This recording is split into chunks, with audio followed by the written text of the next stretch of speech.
Our twin doctors, Dr. I and Dr. J, are waking up with us, answering your health questions and giving us the thumbs up or thumbs down on medical myths online. Good morning, guys.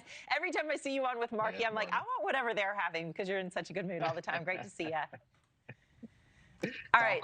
All coffee. Yes, same. Okay, so true or false, we'll let our viewers think on this too. When it comes to reducing the risk of a stroke, daily yoga is more effective than jogging. I'm going to guess this is false.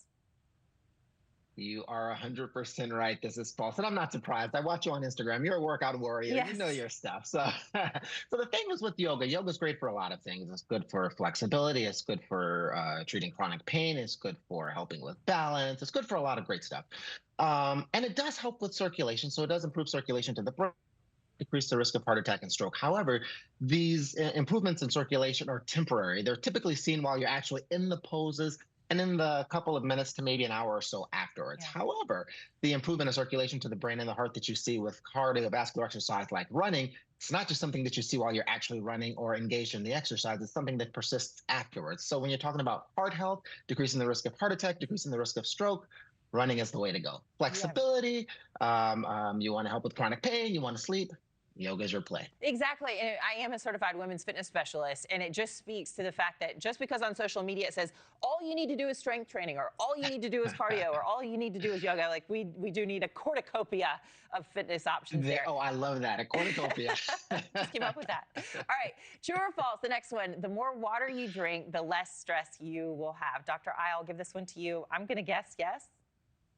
That is true. That is absolutely true. So drinking water is good because it increases your blood volume, right? Blood is important. It takes oxygen to your brain, to your heart, to your kidneys, to your liver. So you want to have a good blood volume. But when you are dehydrated, what happens is you produce a hormone called vasopressin, or ADH. That stands for antidiuretic hormone. Basically, your body's like, okay, we don't have enough water, so let's preserve the water we have. So you keep all your water in your body.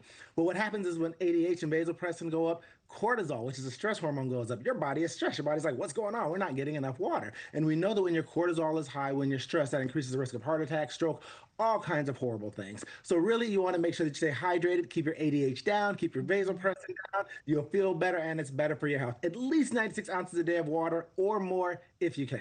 All right, good deal. I've already had 3 cups of coffee, but look, I've got water in here, so this is going to remind me to take a sip.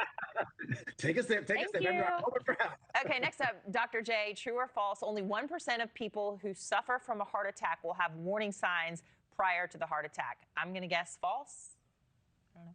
Yeah, that's false. That's false. So actually, there's a study that came out recently that found that prior to heart attacks, 99% of people have 1 of 4 warning signs. Now, in the study, they called these things warning signs, and I look at them more as being risk factors.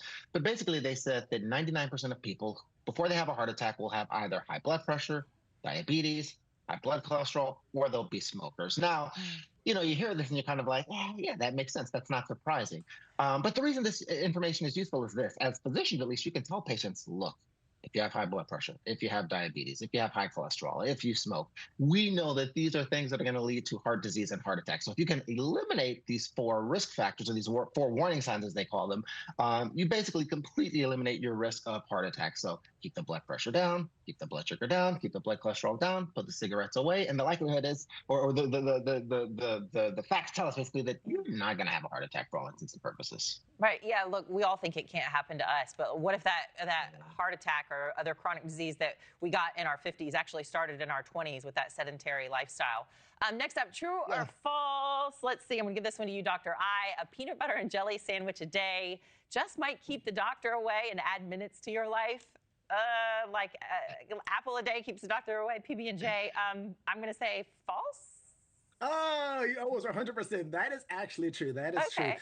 Well, there was a study that looked at what we call the HNI, the Health Nutrition Index. And basically, each food that you eat can either add years to your life or take away years from your life. Some of these are common sense, right? So things that are processed foods, ultra-processed foods, things that have a lot of saturated fats, they have a very low health nutrition index, and they're going to take years of your life. Certain foods like, whole foods, unprocessed foods, legumes, grains, fruits, they're going to add years to your life. Specifically, they looked at certain foods, and the peanut butter and jelly sandwich is one that came up. It could actually add 33 minutes to your life. But it makes sense if you think about it, right? Because it makes you so happy. I love peanut butter and jelly. Well, I've come over peanut butter guy, but the thing is, peanut butter it's good healthy fat, right? And then jelly has antioxidants, which are good for inflammation. So yeah, Feels like a stretch, but it's a stretch, but it can add 33 minutes. So enjoy those sandwiches. Thank you for watching. Subscribe below and download our NewsNation app right now on your phone, and you will get fact-based, unbiased news for all Americans.